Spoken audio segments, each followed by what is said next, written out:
নমস্কাৰ। আজি 17 এপ্ৰিল। এই মুহূৰ্তত আহি পৰিছে ৰাতিপুৱাৰ কেইবাটাও গুৰুত্বপূৰ্ণ খবৰ। অসমৰ লগতে ভাৰতৰ কেইবাটাও গুৰুত্বপূৰ্ণ খবৰ এই মুহূৰ্তত জনাইছো। আজিৰ গুৰুত্বপূৰ্ণ খবৰ, অসমবাসীৰ বাবে অতি গুৰুত্বপূৰ্ণ খবৰ। ৰেচন কাৰ্ড আৰু অৰুণোদয়ক লৈ নতুন ঘোষণা মুখ্যমন্ত্ৰী ডক্টৰ হিমন্ত বিশ্ব শৰ্মাই। ডাঙৰ পৰিয়াল থকা প্ৰতি ঘৰে পাব 2খন ৰেচন কাৰ্ড আৰু পৰিয়ালত মহিলা অনুযায়ী প্ৰদান কৰা হ'ব অৰুণোদয়। এটা ডাঙৰ পৰিয়ালে লাভ কৰিব পাৰিব 2টা অৰুণোদয়। অসম চৰকাৰে ইতিমধ্যে ৰাজ্যৰ বিভিন্ন জিলাত যেনে দৰং আৰু কামৰূপত 11,700তকৈও অধিক হিতাধিকাৰীক ঘৰৰ অনুমোদন পত্ৰ বিতৰণ কৰিছে। মুখ্যমন্ত্ৰী ডক্টৰ হিমন্ত বিশ্ব শৰ্মাই ঘোষণা কৰিছে যে 2026 বৰ্ষৰ ভিতৰত প্ৰতিটো ভূমিহীন আৰু দুখীয়া পৰিয়ালে নিজাকৈ পকী ঘৰ লাভ কৰিব।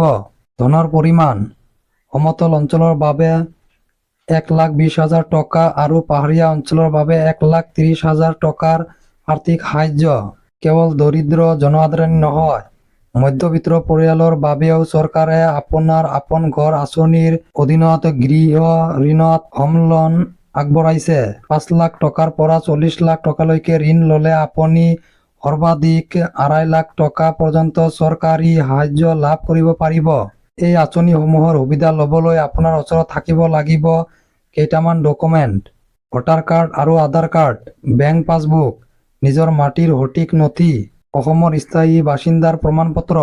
গতিকে বন্ধুসকল, যদি আপোনাৰ নাম এতিয়ালৈকে অহা নাই তেন্তে আপোনাৰ স্থানীয় পঞ্চায়ত কাৰ্যালয়ত যোগাযোগ কৰক বা অনলাইন চেক কৰক। যদি আজিৰ এই খবৰটো ভাল লাগিল তেন্তে ভিডিঅ'টো লাইক কৰক আৰু এনেকুৱা চৰকাৰী খবৰবোৰ পাবলৈ আমাৰ চেনেলটো ছাবস্ক্ৰাইব কৰি লওক। ধন্যবাদ।